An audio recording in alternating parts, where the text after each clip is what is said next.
I ended up joining a reenacting group out in North Carolina. My wife and I lived out there for 14 years. She was born and raised here in Dallas, so I like to say that we kind of boomeranged our way back here after living out there for a while. But I joined the 30th North Carolina troops, which were actually part of the Army of Northern Virginia, and got to fight in a lot of different reenactments on the East Coast. Of course, as you would well imagine, it's a whole lot more popular out there and a whole lot easier to get to the events. I think you could probably end up going to an event every single weekend if you knew where to go. That's how prevalent they are out that way. And here in Texas, when I came back, I joined the local DFW group. The strongest reenacting group they have is called the 9th Texas Infantry, and they were part of the Red River Battalion. They mustered just when the war broke out, pretty much over in the Greenville and Paris, Texas area.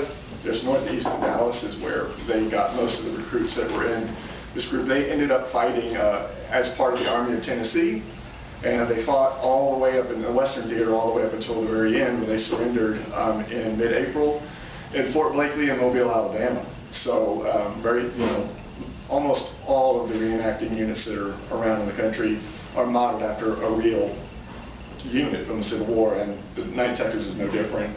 We're fortunate that we have a pretty decent area to draw from. We've got roughly 20 to 25 corps members that would show up for everything that we have, the drills, the events, the meetings, and overall there's probably close to like 40 to 50 of us that you can might see on a reenactment. I want to stay in touch with John so that if we ever start doing our drills here again, once winter passes and everything, you guys might have the opportunity to come out and watch. We drill at the Cedar Hill Nature Preserve on the property at the Penn Agricultural Farm on Saturday mornings. And it's a lot of fun to come out and watch because we're in full battle dress and get to do the maneuvers, and that's how we keep sharp so that we know what to do when we get to the reenactment battles and so on and so forth. And it's interesting because most people go out to this nature preserve to bird watch or take pictures or just be out in nature. When they come around the corner and they see us out in the middle of the field, we tend to attract a crowd, and so next thing you know, there's people with their phones out and taking pictures with the kids and their rifles and all that good stuff. So it's been a lot of fun, and I really enjoy the hobby, is what we mostly call it. It's a living history. We actually portray both sides. So they call it the galvanization. So when we galvanize, we go as the 37th Illinois, which is the basic infantry group that fought in the war. And the same went for my North Carolina unit as well. I have one interesting story I kind of want to tell about reenacting in general, is that there's a lot of grumbles whenever we have to wear the blue and go to these different events, but you're supposed to put on a good face about it, because at the end of the day, it's really about living history and about being with your friends that share this similar interest. But when I was in the North Carolina 30th troops there, they had a member who had been reenacting ever since he was a little boy, for 25, 26 years, 20, 30 years, something like that. He was from Maine. And he told us, growing up, he could remember that when they would get their reenactments put together, nobody wanted to be the Confederates. They always wanted the Union. So here we are like 160 some odd years later, and nothing's really changed. So anyways, but like I said, I got invited through Allison Pless, who's a member of the UDC. She actually worked at the same company that I worked. She was one of our grammarians. I work in a business where you got to write a lot. So she also used to be the editor of the Oak Cliff Tribune, so she really knows her stuff. And somehow, some way, we got to talking about history, and she said, I'm a member of the UDC, and I said, I'm a Civil War reenactor, and she said, would you ever come and speak to our group? And so I think I've been at least a half a dozen times and really enjoyed it, and of course got to meet John this last time, and that led me to this group here tonight, and I'm just very pleased that you guys have me. I appreciate you letting me be part of the program.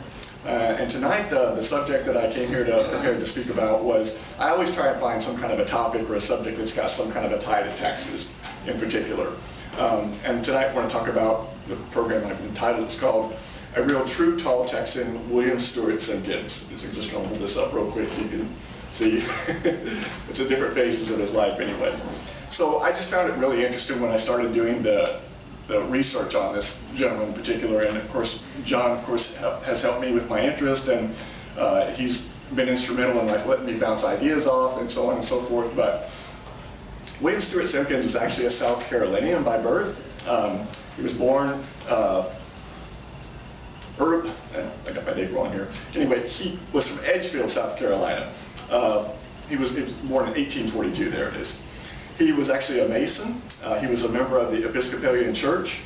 And when he got of what you would now call the college age, he entered and enrolled into the Citadel, which is the famous Charleston, South Carolina Military Academy, and that is where his fame begins. He was a cadet there. At daybreak on January the 9th, 1861, something happened, and a lot of people will tell you that that was when the first real shot was fired in anger of the Civil War, because some of the cadets who were horsing around at night and didn't want to go back and study and take their lessons happened to notice that there was a Union supply ship. Of course, it wasn't necessarily considered Union back then. It was a U.S. government ship at that point, was heading out to Fort Sumter to resupply the fort.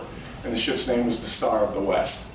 And what ended up happening was the cadets thought, hey, you know, they're heading out there, they've got supplies on the ship. What do you say we go get the cannon and wheel it out here and fire off a couple of shots?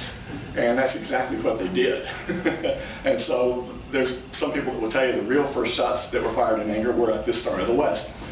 It has been described that William himself was the one that actually fired the shot. Although he later claimed in life he only loaded the cannon and he was not the one that pulled the lanyard.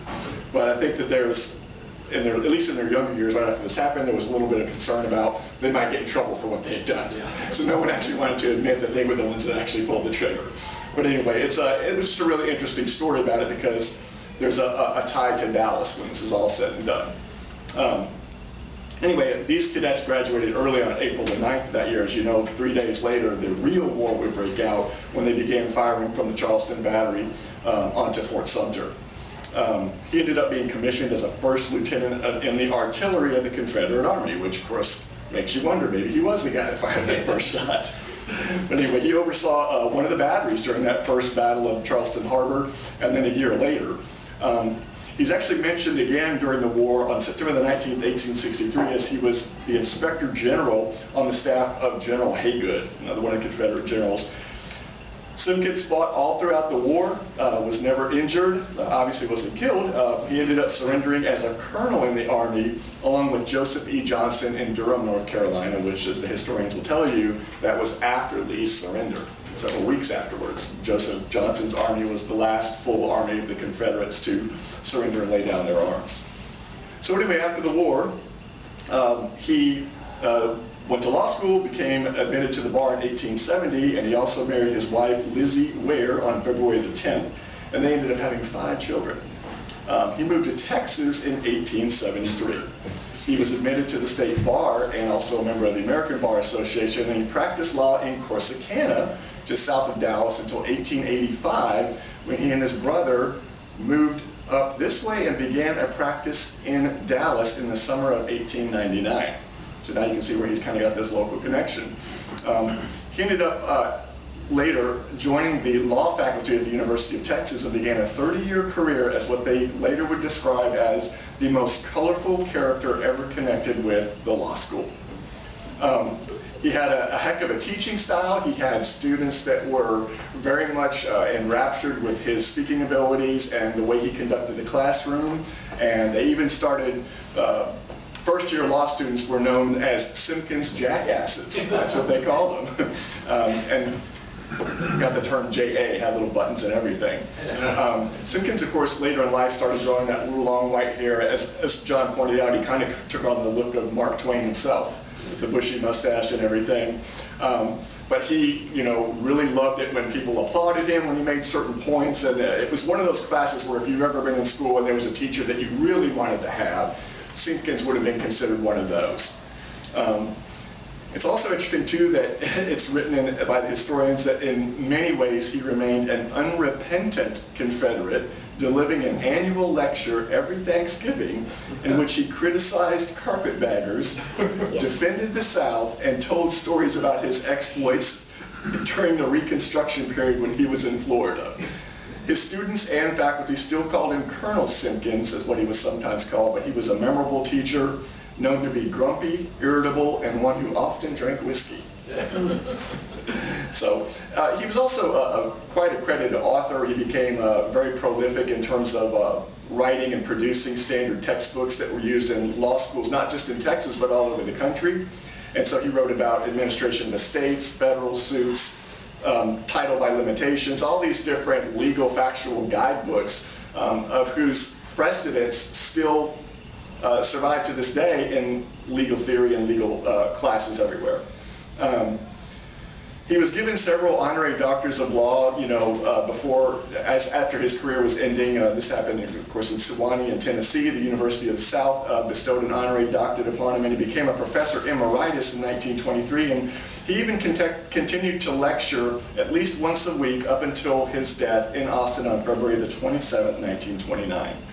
The interesting fact what ties all of this together is Simkins was actually buried here in Dallas in Greenwood Cemetery. And some of you may know that John had actually had a chance to clean that grave and sent me the photograph, I believe it was last weekend. And it was just really interesting because I was already pulling the information together for this presentation, and it really kind of, put an exclamation point on what I was trying to communicate to everyone here, and that's that the person who may be credited with firing the very first shot in anger, not the one you heard about in the history books, but the one that really happened in real life, is basically buried across from City Place off of the North Central Expressway down there in uptown Dallas.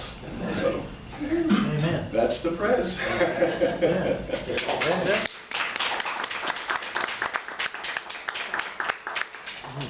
We got a